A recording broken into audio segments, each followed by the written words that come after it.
Hello, I'm Dr. Josephine Yusun Sunga, and I am head of the Nestle Nutrition Institute.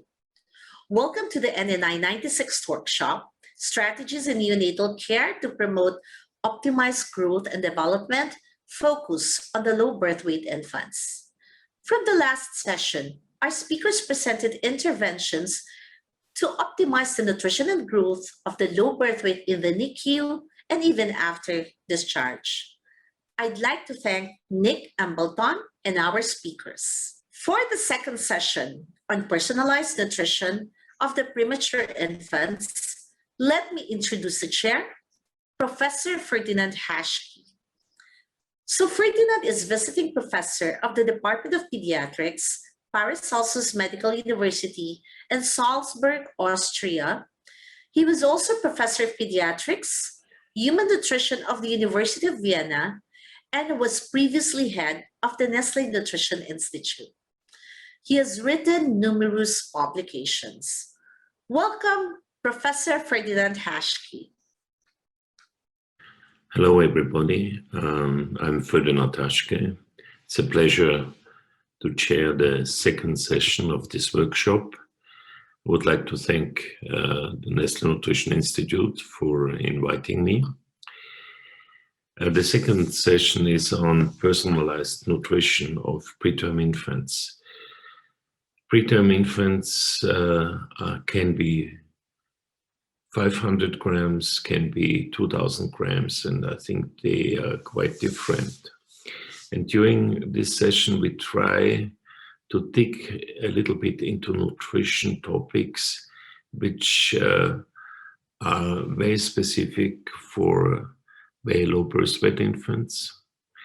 We address the use of human milk and the milk fortification, but also the long-term effects of fortification of milk and use of human milk. The speaker is Professor Christoph Fuchs from Nuremberg, Germany, from the Paracelsus Medical University. Dr. Fuchs is a neonatologist and works in pediatric intensive care.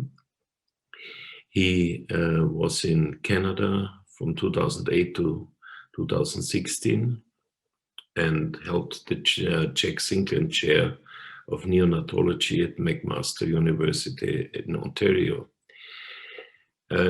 His research is very dedicated to the use of human milk, and therefore the lecture is donor milk banking, safety, efficacy, new methodologies.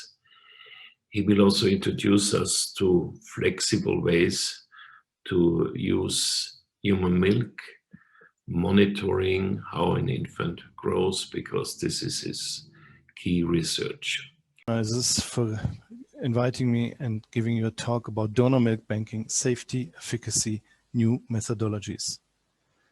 If you type these expression donor milk banking new into PubMed, the following hotspots show up: COVID burden on human milk business and safe donor human milk supply. New aspects on pasteurization procedures, other safety aspects like drug and donor screening, and nutrient variability of donor milk, impact on development and ways out like target fortification, disclosure, labeling of nutritional content of batches. So let me lead you through this agenda. What do we know about perinatal transmission of SARS-CoV-2? Because I think we should not have this talk without having a quick look at what's going on there for donor human milk and human milk banks.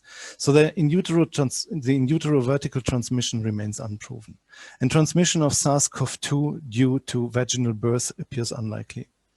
Experience with other respiratory viruses indicated it was unlikely that SARS-CoV-2 would be transmitted via breast milk. There's no evidence of viable infective SARS-CoV-2 in human milk. On the other hand, there is presence of SARS-CoV-2 specific immunoglobulin in infected mother's milk, which might be good for the baby. Already early in March 2020, low rates of serious illness in SARS-CoV-2 infants were already suggested by the evidence. and isolating infants from COVID mothers and prohibiting breastfeeding was not associated with less postpartum virus transmission than with permitted breastfeeding plus appropriate infection prevention and control measures. So WHO says in infants, the risk of COVID-19 infection is low. The infection is typically mild or asymptomatic, and the consequences of not breastfeeding or separation of mother and child can be significant. So what has been recommended by the WHO is that not to have a change of practice. And this is important if you look here into point number 4, 5, and 6 about direct breastfeeding, provision of express breast milk, and provision of donor human milk. But what has been done in reality is different. There's poor adherence to the WHO COVID guidelines regarding mother-newborn care and breastfeeding or donor milk. And this has been shown in this paper by this group, where they compared in 33 countries national guidelines against the WHO recommendations. And this is what has been found. The degree of deviation from WHO recommendations does not correlate with infant mortality rate or economic power, as shown here for these different groups of countries. You see the green ones are those who adhere to the WHO with high points, and the red ones are those that don't. You see there is no difference between the different groups, so it's a very, very inhomogeneous picture. And especially in detail for mother-infant proximity and rooming in, there's also low adherence to the WHO recommendations as indicated here. Only 36 or 33% for confirmed and suspected cases recommend rooming in.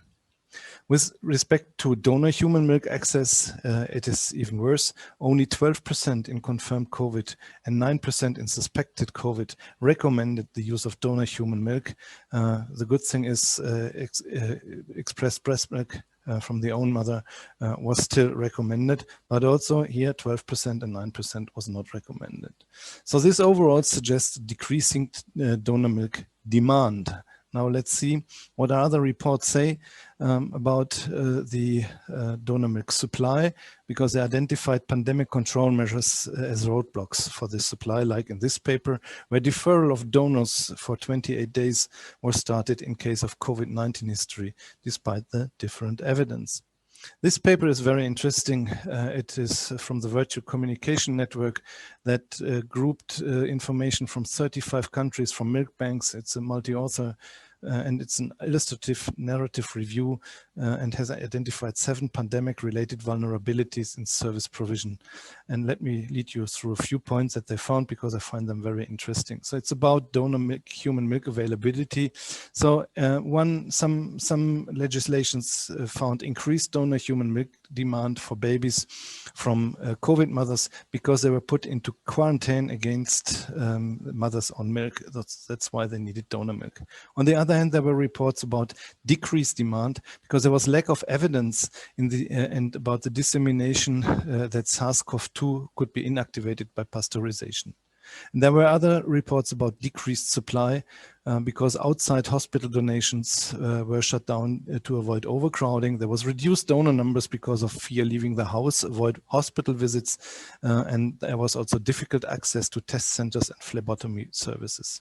And in some areas, basic transport infrastructures were closed, like the ferry network in British Columbia or air freight services in areas where milk banks serve large geographical areas.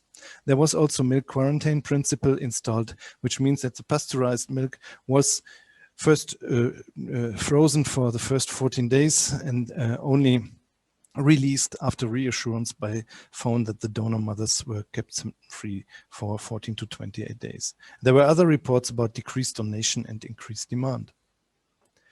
This paper here shows that there was donor milk increased.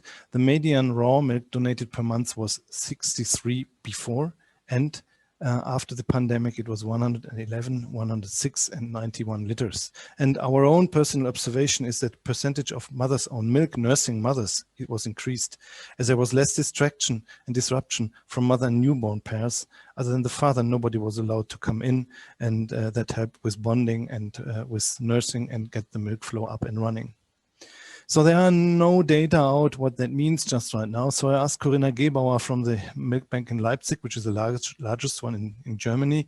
And thanks to her, she provided me with this very actual data here. What you see here, 2019, 2020, 2021 per month. This is the influx, this is the outflux. Here are the lockdown periods, and I grouped these here together because it never really came out there. So at the end, you see that the amount of milk coming into the human milk bank decreased over time, and whereas the demand was still the same. So it's the only numbers that I know, so there is some impact on donor milk supply. So in summary, there's low evidence that there's increased health risk on human milk banks business due to COVID-19, but it's a huge organizational burden with personal protection equipment, social distancing, and that might also impact people to donate. There are discrepant reports on human milk bank performance between demands and supply, increased, decreased. We find everything, so the chapter is not closed yet. So far, the update about COVID. So now about new technology, and here I would like to talk about pasteurization, but there's not a lot to talk about. The good thing is that we know now that Holder pasteurization inactivates SARS-CoV-2, but that was all done in spiked breast milk samples because there were no infective agents found in breast milk. And interestingly, in this paper, they also found Holder pasteurization was okay, but not cold storage. So having the milk stored at +4 or -30 degrees at 48 hours does not reduce the viral load or the ability to replicate. Now, this here is the classical Holder pasteurization that most of us might be using. Are there other ways to use it, to do it? Because there's lots of research going on now. Basically, what we have apart from this Holder, which is a low temperature, long-term pasteurization, we have a high temperature, short-term pasteurization, HTST. We have a high pressure pasteurization, which uses 500 megapascal, which is 10,000 times higher than our atmospheric pressure, and ultraviolet C irradiation. And due to time, I cannot go into all details, but here you see this is high temperature, short term, this is high pressure, and you see these are big units, looks a little bit like Star Wars, and they cannot be used in daily routine in human milk banks. It's more for industrial purposes, and they need to be scaled down. And actually in Poland, they are trying to build a smaller unit that can be used in a human milk bank. This is very fascinating, the ultraviolet C, which works beautifully, but there's still a lot of work to do to make it work in current practice. This is a new paper from 2019 where 4 different measures, Holder pasteurization, UVC, high pressure pasteurization, and the flash heat pasteurization were compared in terms of elimination of germs, but also in preserving biofactors. And you see here that the high pressure is the most promising one. It keeps breast milk mostly unchanged, but kills the germs. Now, if you look at the different things the different features that you need to get with pasteurization and the different devices that I showed to you, then you can see that here for the high temperature, short term, UVC and high pressure, that there's still a lot of question marks or minuses.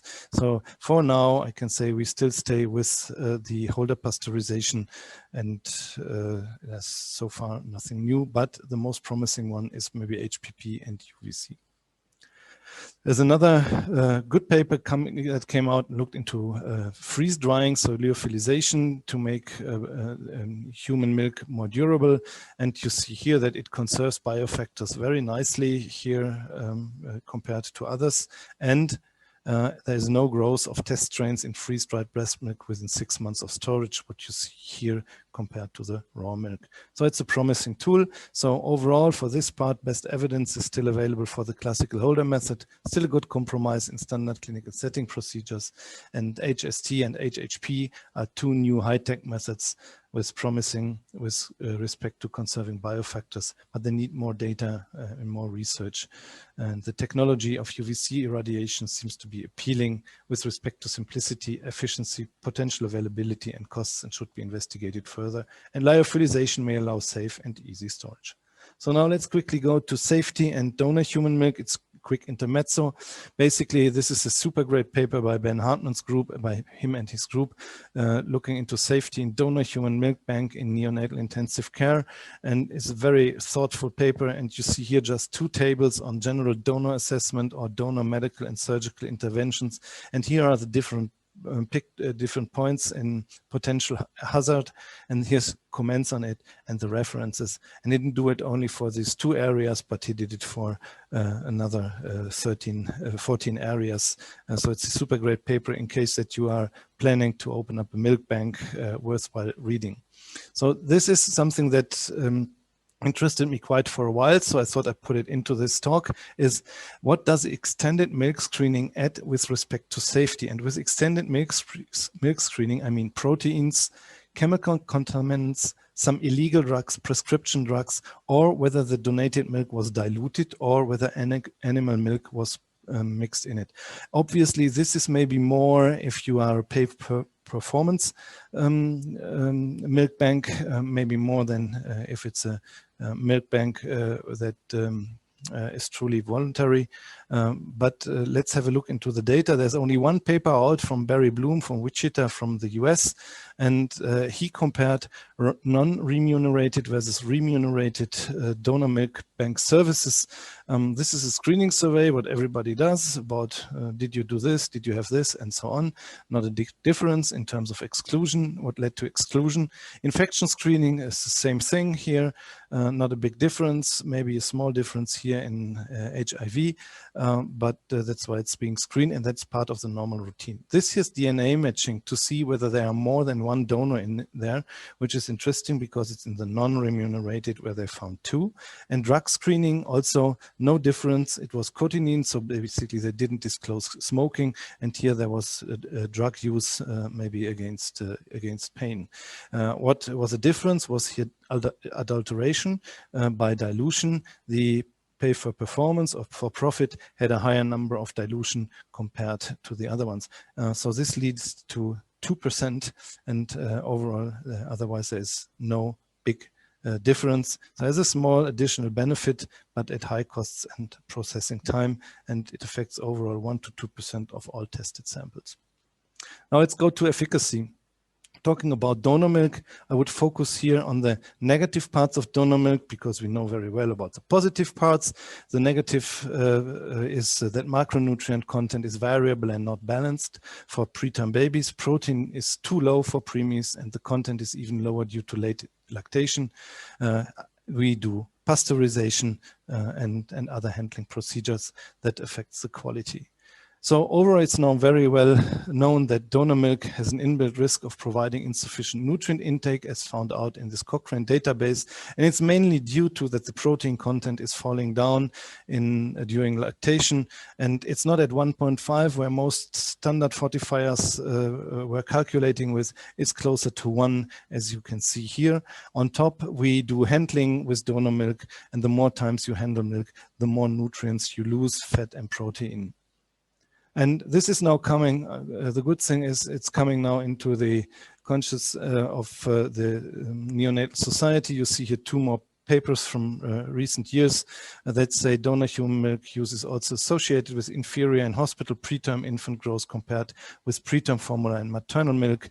And in this paper, it's said in a similar way. And in this paper here from 2017 from Tufts, they compared donor milk, mother's own milk, and preterm formula and neurodevelopmental outcome, and it was highest for preterm babies and then for mother's own milk, and then there was a big difference to donor human milk. So these infants also grew more poorly in the first months of life than those fed mother's milk or preterm formula. And that might be also the clue why the Domino trial might not have found a difference in neurodevelopmental outcome, but though there was a big difference in necrotizing enterocolitis and also in sepsis.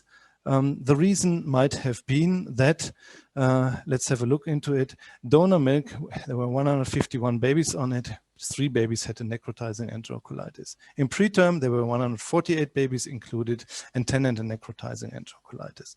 So let's assume that the delta IQ between neck and non-neck cases is about 25 points per child, which is not unreasonable with shortcut, with continuous inflammation and so on.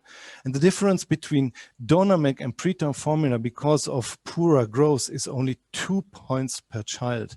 Then we have a neck positive effect of -7 neck cases times 25, so a plus of 175 points in the donor milk group, and we have a negative effect of 148 donor milk babies -2, 296. So the donor milk overall collects less IQ points. Now you would say, yeah, but the study did not find differences in growth, and I would address that this way. Let's take the Stevens data of 8.2 MDI points per 1 gram per kilogram, 1 gram protein per kilogram per day. Then you will see that a delta MDI of 2 corresponds to a difference of intake of 0.24 gram protein per kilogram per day. This 0.24 gram protein per kilogram per day then lead to a difference in growth rate of 1.5 gram per kilogram per day if we take the Michele or Embleton data. And the Domino trial was not powered two-tailed to detect differences in growth rates as low as 1 to 2 gram per kilogram. Keep in mind that the delta P content of donor milk versus mother's milk is in the area of 0.3 to 0.5 gram. So that's really a reasonable approach, and at least ways to think about it if we take also all the other data together. Now, can you change it? There is the Madrid experience with a personalized nutrition unit, and what they did here, they had a focus to obtain more appropriate donor milk for the NICU high-risk infant, and they had a program that they run from 2018 to 2020, where 280 donors given about 150 preterm babies milk. And the donor milk was matched according to gestational age and stage of lactation. There was no pooling of different donors to keep traceability of the milk. And then they did target fortification based on macronutrient content analysis. They found a clear difference in total protein content by gestational age and lactation. And this were also present for fat. There was a reduction of necrotizing enterocolitis and late onset, which was significant. And they found better growth during hospitalization. Unfortunately, they don't disclose any data. Now, this paper from Marianne Perrin looked into different ways of pooling data from batches from a milk bank. These are the raw data of all the batches. This is a distribution that we know that has been published by many people, including ourselves. And this here is where they come up with for protein and for fat if they do different kind of pooling procedures or targeted procedure or targeted pooling, which needs prior knowledge about the protein and fat content. And then you see here that the number of pools that are above a certain limit increases, or the number below decreases for both. So these different pooling ways are efficient in creating breast milk of better, or donor milk of better quality. We did a similar study with larger numbers, and we also did look into different schedules. That's actually in revision, so I don't want to show you the data just right now. And at the end, I would like to draw your attention to the randomized control trial on target fortification, where we try to improve the nutrient intake according to the Espegan recommendations. I don't want to go into this trial in detail. The only thing I want to show you here is this is standard fortification. This is target fortification. These little dots here, the black ones, are donor milk. And you see here that protein content of donor milk is usually below average. It's the same for carbohydrates, but not for fat. And if we do standard fortification in both groups, we don't change it, but we change it when we do target fortification. You see here that donor milk is somewhere in between, so we don't have the donor milk on the lower end, and that's why babies then grow better, and maybe you have a better outcome in terms of neurodevelopmental outcome. This is how our babies grow, just as one example. Yeah, it's a beautiful example, but many of our babies do it this way with what we are doing. This is a little comparison of before and after target fortification versus the target growth trajectories, and you see that it makes a huge difference also with these are our babies on donor milk. So the last question is, should macronutrient content of donor milk be disclosed or labeled? This here is a recent paper from New Zealand, and they said the variance in individual pooled donor human milk indicates the importance of determining the nutrient composition of donated milk to inform fortification procedures. So that means that the most reasonable answer, should it be disclosed, may be yes, and the guys in Poland are doing it in all their milk banks. So come to the summary. Milk banks should measure the macronutrient content of their batches, improve pooling algorithms, and disclose the nutrient content of provided donor milk to the unit customer. Certain types of donor pooling may help with avoiding macronutrient depleted donor milk. In the meantime, additional supplementation using 0.3 to 0.5 gram protein per 100 milliliters seems to be reasonable, like suggested from Karen Zimmer's group. Adjusted fortification may help to improve growth, but is not efficient in all preterm infants. Data about NDI are not available. Data from our double-blind RCT show that target fortification improves growth compared to standard fortification, most likely including NDI. It's kind of precision medicine. This is confirmed by other recently published studies. More research and clinical studies are needed, and I'm happy to hear Chris's talk, which will follow now. Thank you very much for your attention. Second speaker, Dr. Chris van der Acker. He is a consultant neonatologist at the Amsterdam University Emma Children's Hospital. Dr. van der Acker is an expert in neonatal protein research, where he did his PhD on fetal and neonatal protein metabolism. He always worked with Professor van Goudewer, and he now is one of the authors of the Espergen chapter, the new Espergen chapter on enteral protein requirements. Dr. van den Acker will speak about meeting protein and energy requirements of preterm infants receiving human milk. Okay, thank you for my introduction.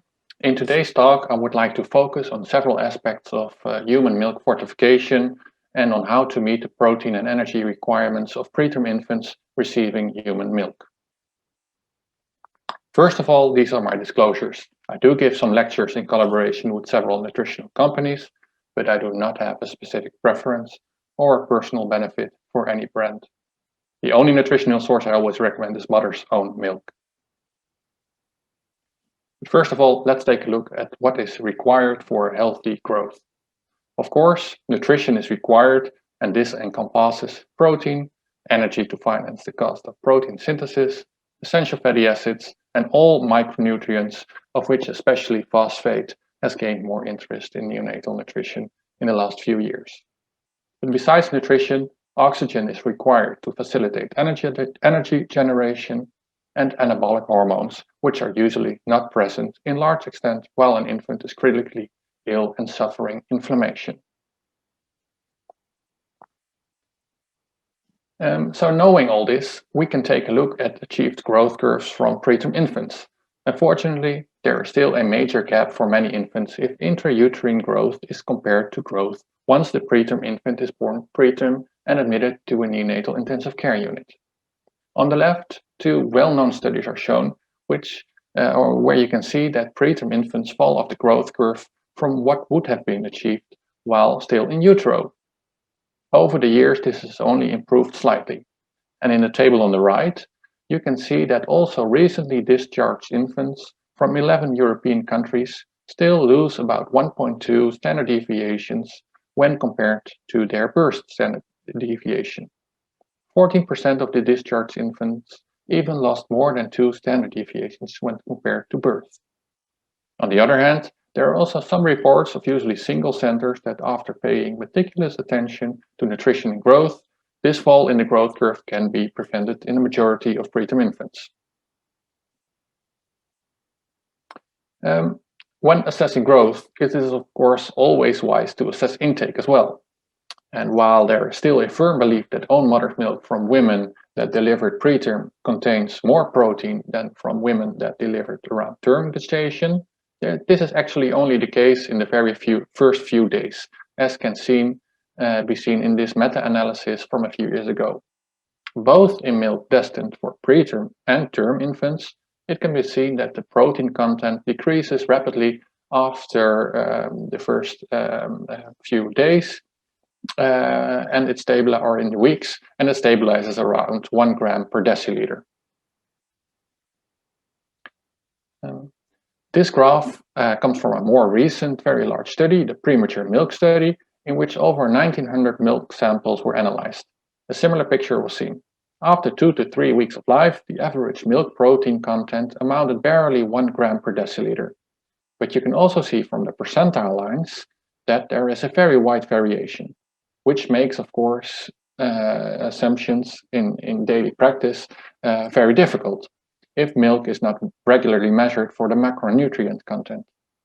And partly because of this very wide variation in the, for example, the protein content, multi-nutrient fortifiers have always been on the safe side in order not to provide too much protein. So if, for example, in this graph, we extrapolate what the addition of an average fortifier would do when adding 1.2 gram per deciliter of protein, we see that the graph goes up, of course.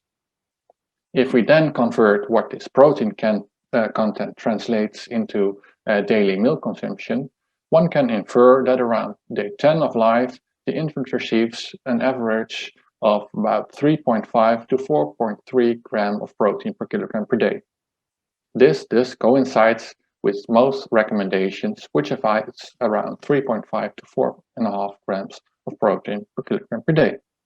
However, after 4 weeks of age, this amount has decreased to about 3.5 of protein per kilogram per day, which might not be enough for many infants admitted to the neonatal intensive care unit.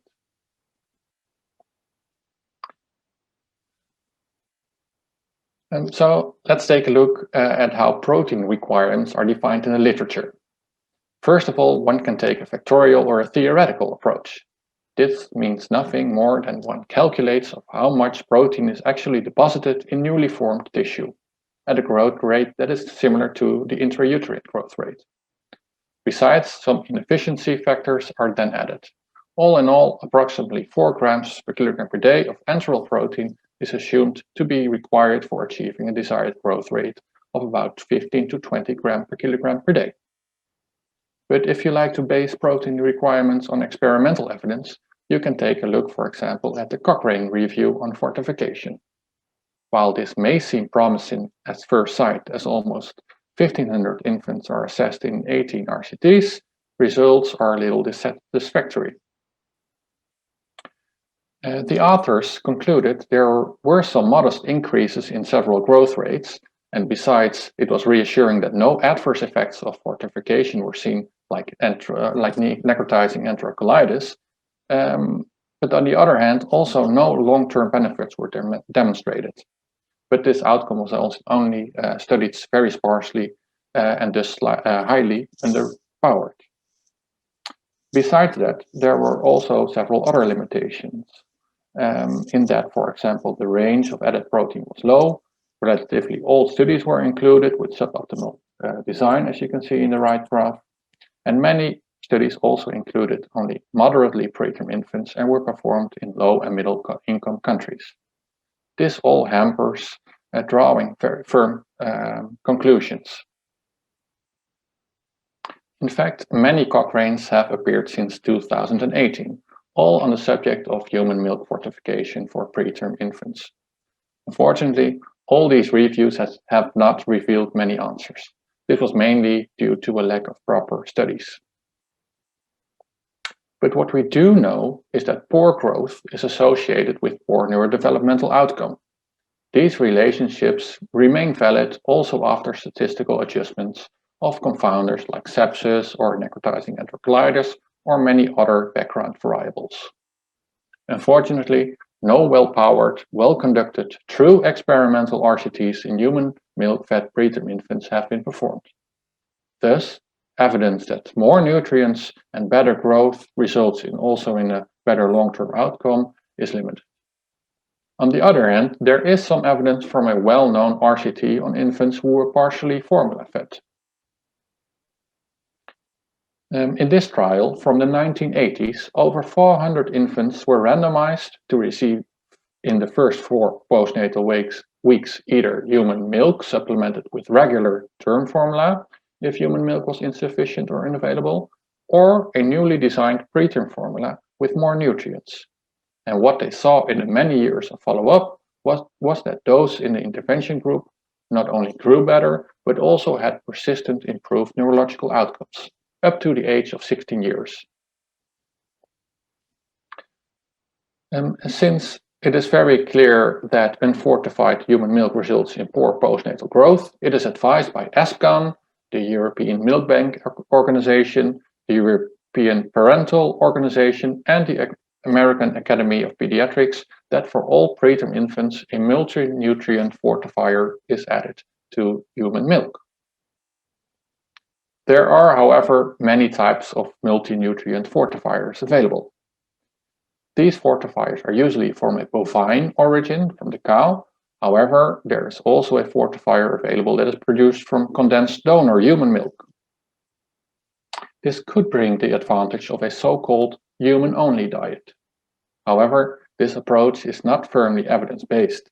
In fact, the only RCT which studied this particular approach by O'Connor a few years ago in AJCN did not show, for example, a reduced NEC or sepsis rate.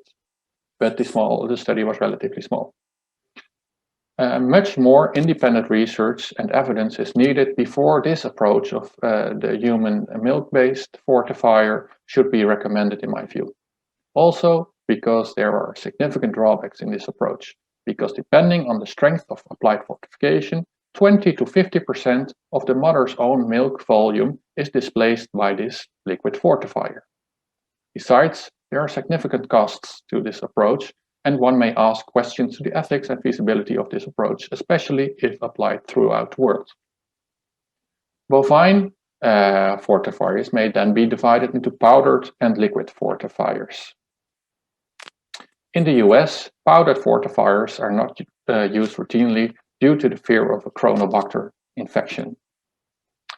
Over there, liquid fortifiers are routinely used, which also have the drawback of volume displacement of human milk, typically about 20% reduction.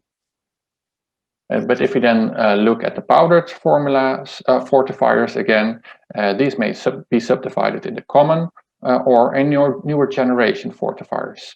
Even bovine colostrum fortifiers are being developed.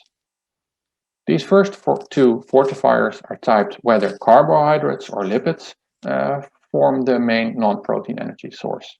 And fortifiers from bovine colostrum are currently only tested in trials in Denmark and in China. And if we take a look at these first 2 types of regular powdered fortifiers, you can see that these fortifiers typically contain about 1 gram of protein that is added to 100 ml of human milk. The remainder is then made up of carbohydrates and other micronutrients, especially the minerals phosphate and calcium. However, in the newer type of fortifiers, protein content is usually a little higher and the carbohydrates are largely replaced with lipids, sometimes also with small amounts of the long-chain polyunsaturated fatty acids. So we have seen different types of fortifiers, but there are of course also many strategies how to use these fortifiers in practice.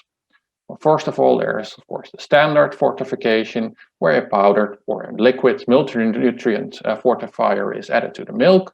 Some clinics then also give some extra supplement if donor milk is used because of the low protein and lipid content.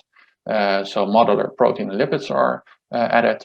Growth is then assessed, and if the growth is normal, everything is fine. But if growth is poor, then some clinics choose to add more multi-nutrient fortification or modular protein and lipids. Others accept the poor growth. But also in the literature, you can also find more about individualized fortification, and this is divided into 2 types, adjustable fortification and targeted. Adjustable fortification means that it is dependent on the measured level of the serum urea concentration. So a standard fortifier is added, sometimes for a supplement for in case of donor milk is used, and then depending on the once or twice a week urea, the level of fortifier is brought down, or more proteins are added if the urea is low. However, these cutoff levels for the urea are not really evidence-based, and it comes with the disadvantage that you require regular blood sampling.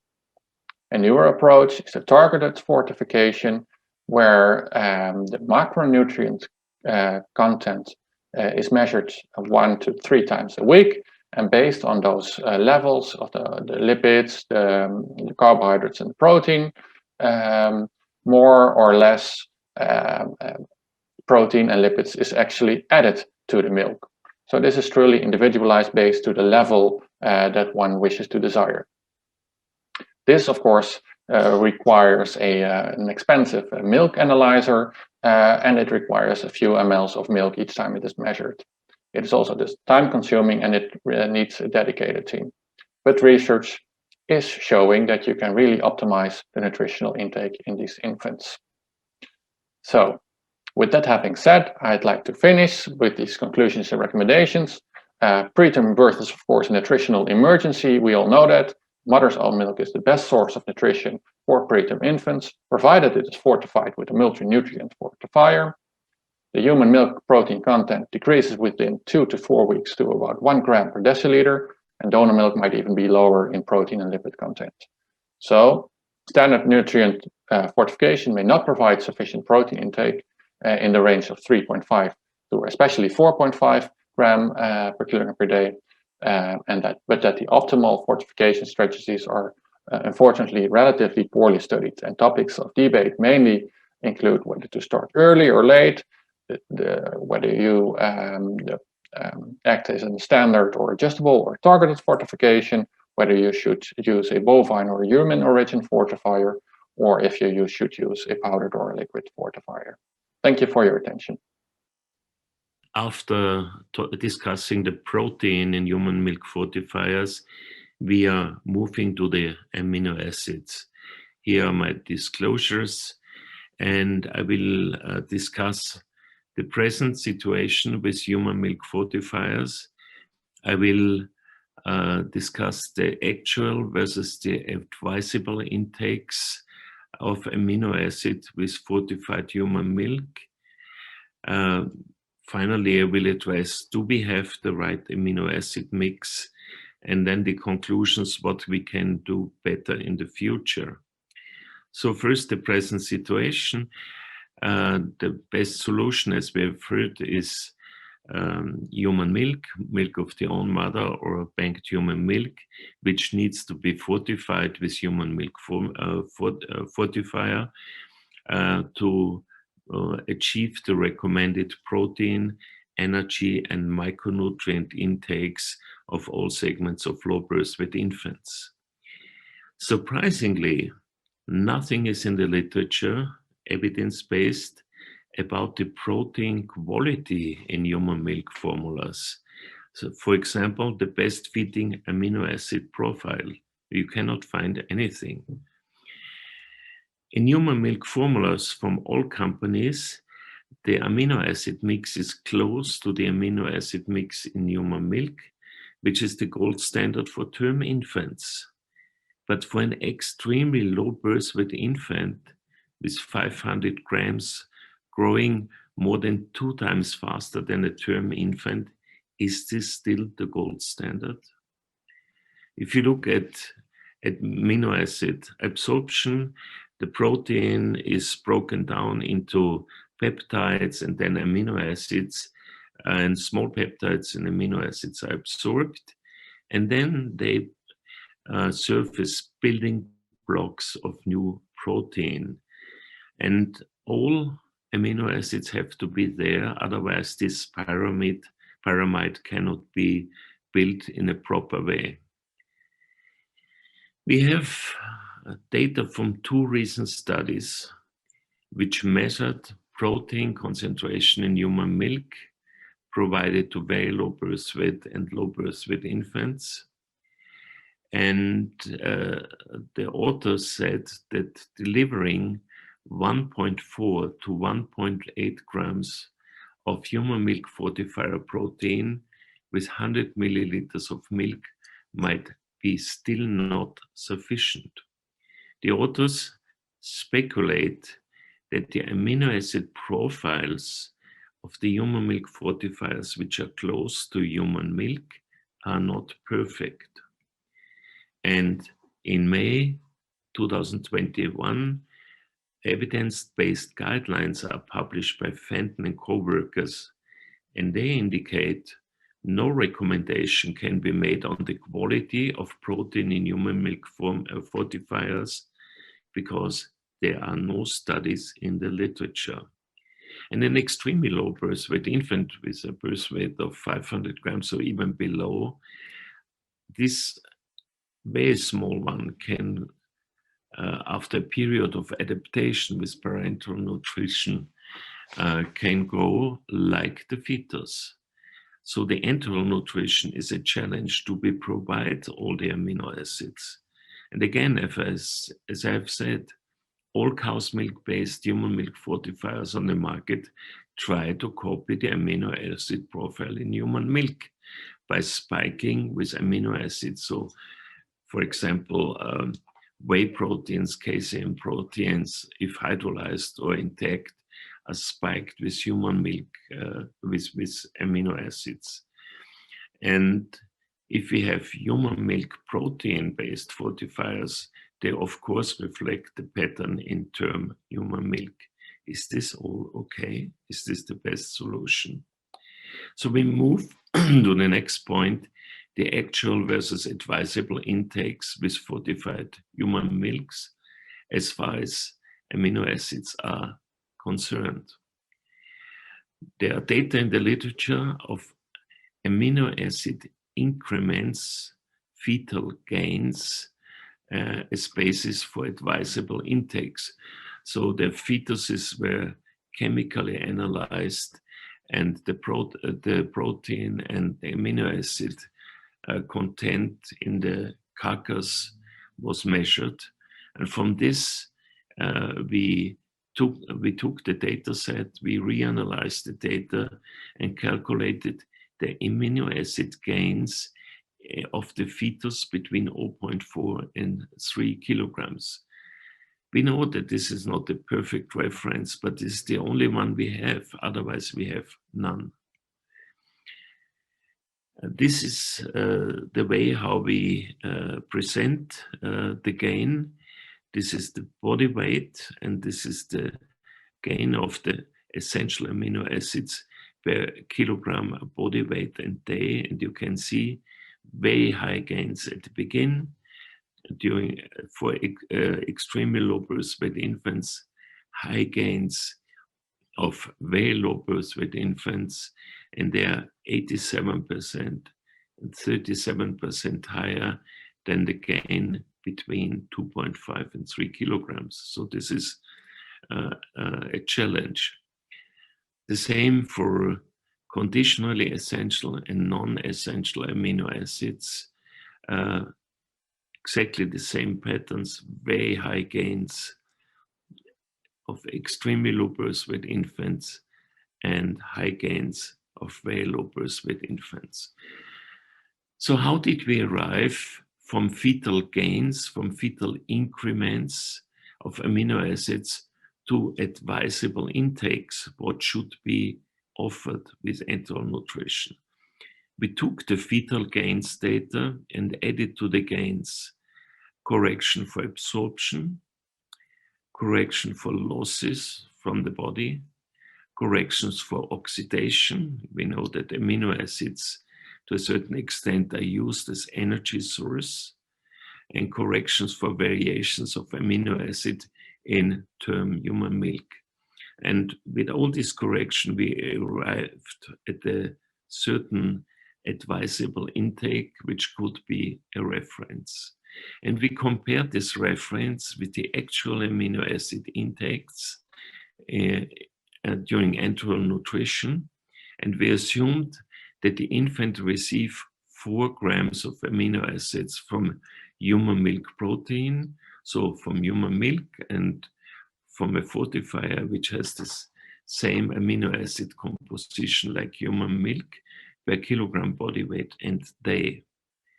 And when we compare actual intake with advisable intake, we can see that the extremely low birth weight infant between 0.4 and 0.9 kilograms has a slightly lower amino acid intake, essential amino acid intake than recommended, which results in a cumulative deficit of intake of 3.6 grams during a 3 weeks period. When we look at the very low birth weight, the data are okay, we're in the positive range. So the extremely low birth weight infant is a little bit of a problem. And we can conclude extremely low birth weight and very low birth weight infants have much higher amino acid requirements than low birth weight infants for growth, development, and long-term health. Intake of 4 grams human milk protein per kilogram body weight and day. The quantitative amino acid intakes of extremely low birth weight infants are marginal. The quantitative intakes of very low birth weight and low birth weight infants should be okay. And then we ask ourselves, do we have the right amino acid mix? Are we providing all amino acids in sufficient amounts? And here, to understand this, we have to compare the percentage of amino acids which are needed for fetal increment. So for fetal increment, 20% of leucine is needed, 19% of lysine.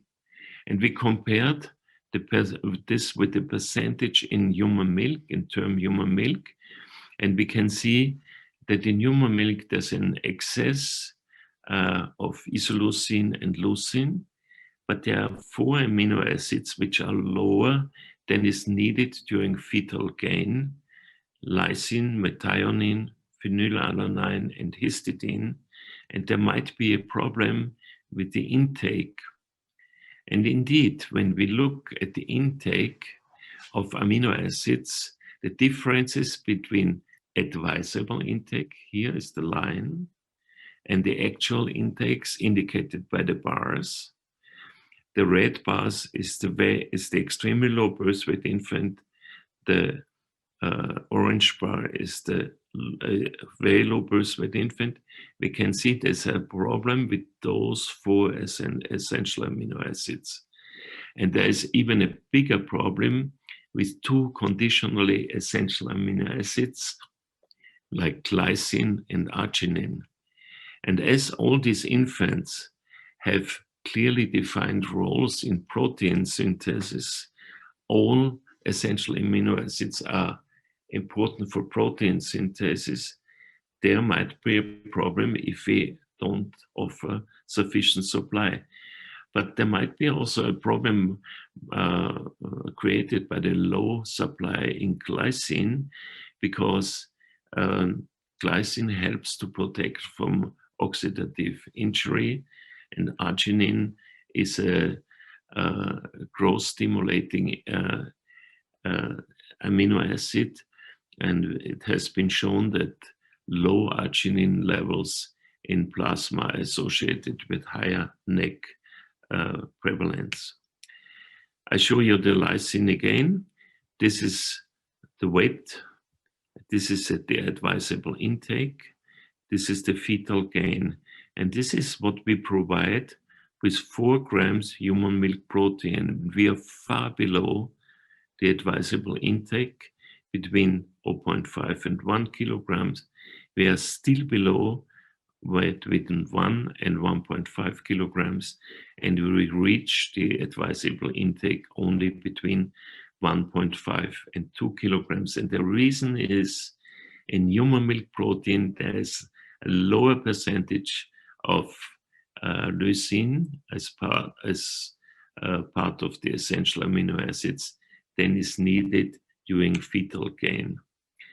So we can say here advisable intakes based on amino acid gains of some amino acids are higher than the actual intakes, which are provided with 4 grams per kilogram body weight and day with human milk protein. Certain amino acids, therefore, might become limiting for growth. If one amino acid is limiting for growth, the others are increasingly oxidized and used as energy source. And we must say the amino acid profile of human milk is probably not the gold standard for the amino acid profile in human milk fortifiers. So what are the conclusions, what to do? There is a mismatch between the amino acid mix in fortified human milk and the advisable intakes based on fetal gain. Therefore, in extremely low birth weight and very low birth weight infants, the actual intake of some amino acids is too low. Human milk-based and cow's milk-based fortifier proteins should be spiked with those amino acids which are undersupplied during enteral nutrition, and as example I showed lysine, and might become limiting for growth and development. Clinical studies are necessary with improved amino acid mix in human milk fortifiers to prove this concept. And with this, I come to the end. Thank you very much for listening, and I would be happy to take your questions. Finally, I thank for the collaboration from Hans von Gaudewa from Amsterdam, Nadia Hayden from Vienna, Dominic Gradwall from Lausanne. Thank you very much. Professor Nadia Hayden. She's Professor of Pediatrics, Neonatology, and Pediatric Intensive Care at the Medical University of Vienna. She works as a researcher at the Department of Clinical Pharmacology and has her clinical responsibilities. She is a member of the SBGAN Nutrition Committee, and her lecture is on new ways to provide the human milk fortifier during breastfeeding. And a personal comment, I'm very happy to introduce her because she is my daughter. So in my next talk, I would introduce some new ways to provide a human milk fortifier during breastfeeding. Well, we've all heard before that it is recommended, strongly recommended for preterm infants to fortify breast milk during their neonatal course in the intensive care unit and also after discharge. But supplementation of breast milk is difficult once the infants suckle at the breast and is often discontinued at the end of hospitalization and especially after discharge. Thus, the breastfed term infants are exposed to an increased risk of nutritional deficit with a possible consequence on neurodevelopmental outcome. So the question is human milk supplementation a contraindication for breastfeeding? Just to remind you, the SBGAN recommends to fortify breast milk up to term for all the infants, and for those who are growth restricted, they recommend it up to the 3rd month corrected for term. So how can we do some human milk supplementation? The procedure so far was that the mother pumps, the milk is fortified and fed via a bottle, and that exclusive breastfeeding was not possible without bottle feeding, which was very frustrating for the moms. So we developed a new approach. This is, here you can see this device. This is a finger feeder device, which was connected to a syringe. And the approach was to give this fortified milk during breastfeeding. And we investigated this in prospective observational study, which was published 2017. And the primary objective was to determine acceptance of the new method. Secondary outcomes was to investigate the adherence and feasibility of the new method and to check anthropometric parameters like weight, height, and head circumference. And this was the procedure. So this was the photo gallery, which was handed out to the mothers for the preparation at home, containing 8 pictures. So the first step was what you need. So the fortifier, the kettle, the finger feeder. Then the mothers were instructed to boil the water and pour it into a clean glass. The third step was to drop 5 ml of water with a syringe and discard the rest, and then return the 5 ml into an empty glass and add the fortifier. And we found that 7 grams of fortifier in a 5 milliliter volume is possible, up to 7 grams of fortifier. It's soluble in 5 ml of water. And then the mixture was stirred and drawn up by the finger feeder. And then during breastfeeding, the mixture was applied to the infant. And in a first step, we tried this on the ward. You can see here a 29-weeker who is suckling the breast, and we additionally gave him the fortifier even on the nasal cannula and with the breathing device. This was feasible during the hospital stay. And here you can see an infant immediately before discharge. So this is a 36-weeker who is on breastfeeding, and you see a much more mature suckling and swallowing pattern. So this infant starts suckling, and then you can see here the finger feeder coming in the corner of the mouth, and during the sucking, during the infant sucks at the breast, the fortifier is drawn in the infant. It sometimes takes a little bit of time because the infant makes breaks. This is a very slow process. You can see here, this was a maximum of 5 ml. And now the infant consumes the fortifier in combination with the breast milk. The results of the study were that we had no different results in weight gain, which was embarrassing, between the group who used the fortifier and the group who didn't use the fortifier. The general acceptance was very good. Most of the mothers used the fortifier more than 1 time a day.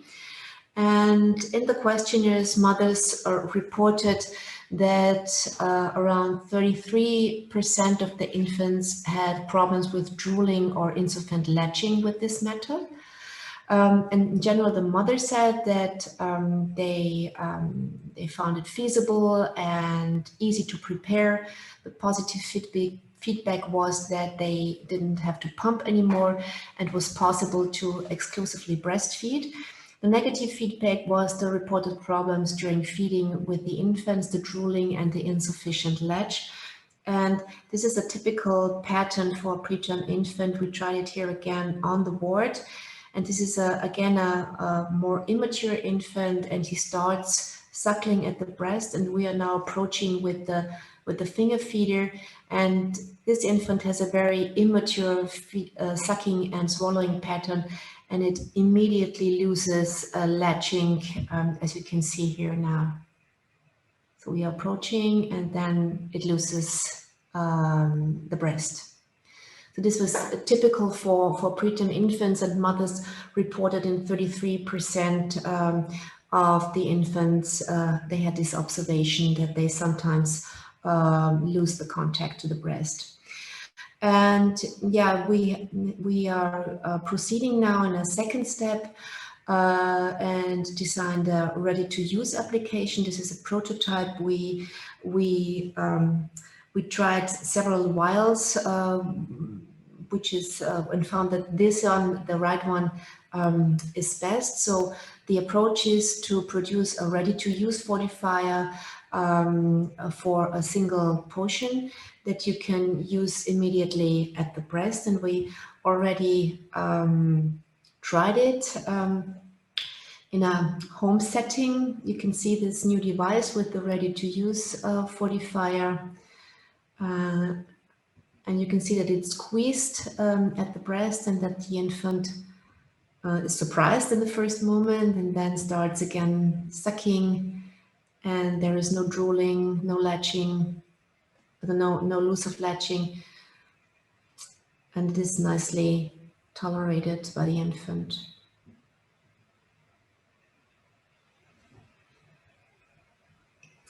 So besides this, there is another device that is possible to administer, that's making it possible to administer fortifier on the breast. This is a breastfeeding device where you put in the milk here, and then you put this tube here on the breast and fix it here. But this is only for experienced moms, because you have to heat the milk up here. You have to, it is too big to use it for the fortifier. You have to put in a larger amount of volume in here. And this is not exclusively for fortifier use, but this is a second device for very, very experienced moms. So I hope that you're inspired by this new method, and that you encourage breastfeeding and fortification for discharged infants with this finger feeder or with the upcoming new device.